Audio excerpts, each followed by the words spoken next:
Assalamu alaikum, dear students. Today our topic is keeping quiet, and we have almost finished it in the previous lecture.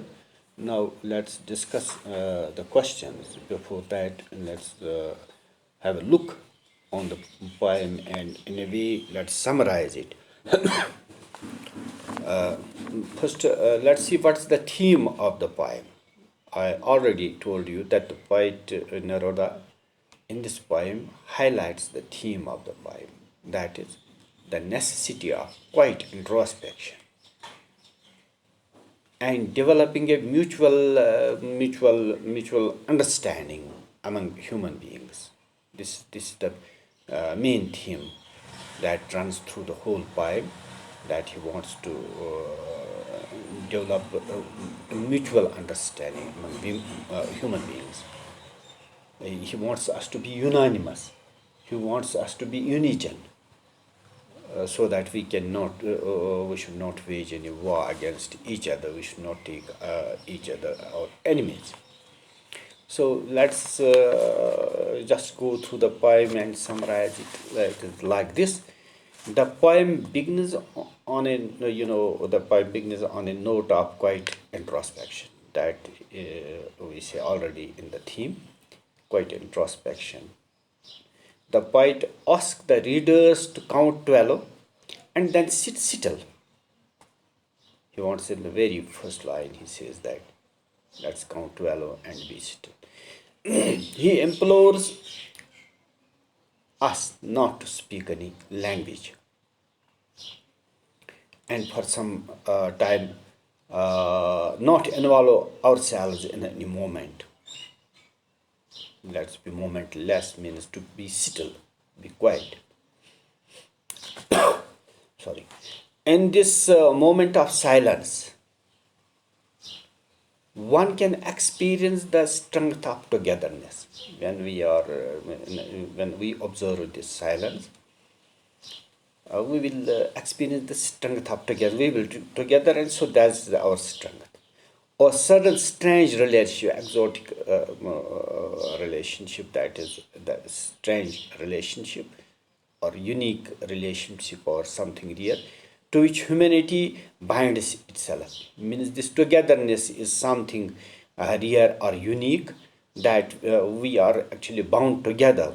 But because of the war-torn world, or the people who are at loggerheads with each other, they are always separated or divided. So if we observe the silence and be together, so this will be something rare moment for us.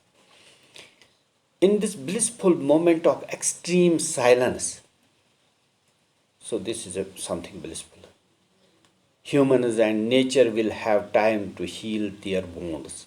Isn't it that this moment of silence is extreme silence is blissful? It gives us pleasure, happiness. We will be in tranquility, and human nature will have time to heal their wounds. They will have time to just enjoy themselves, come out of their wounds, or the wounds of destruction. People who are all the time engaged in the exploitation of nature, that's why he says, those who prepare grain wars. Means we are always the people sometimes are exploitation. They are engaged in exploitation of nature and are preparing themselves for criminal wars, which will leave no survivors behind, because of these battles, because of the wars where we use different destructive weapons, and so the result will be ultimately that everything will be just be destroyed in a way. Shall find time to wear clean. Means these people, once they get the break from these destructive things, they shall find the time to wear clean clothes and walk around with the brothers, strengthening the message of peace and brotherhood. This is the message, that once we get break from these things of destruction, and we will be all the brotherhood will prevail everywhere, and this is the message, strengthening the message of peace and brotherhood. The point caution is that his thoughts should not be confused with total inactivity. Actually, he doesn't want to be inactive. He wants some message to share with us. Life certainly is an ongoing dynamic process. We know it is a dynamic process and should not be associated with death. He says he doesn't want to. I want no track with death. That's why. In this hour of introspection and silence, we will find time to understand ourselves better from the threatening cause of death.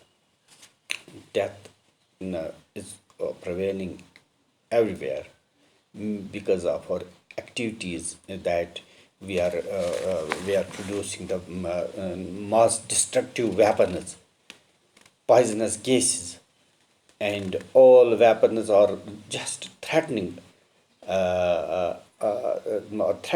of death. So in this, or if we just observe the silence, and in this our introspective silence, we will find time to understand ourselves better. The earth teaches us how everything comes to a dead end. You know, for some time in winters, when winter season sets in, the plants, the trees, the leaves, they shed their leaves, and the whole earth becomes inactive. It comes to a dead end for some time, then comes to life again. But as soon as the spring comes, and the life again sets in.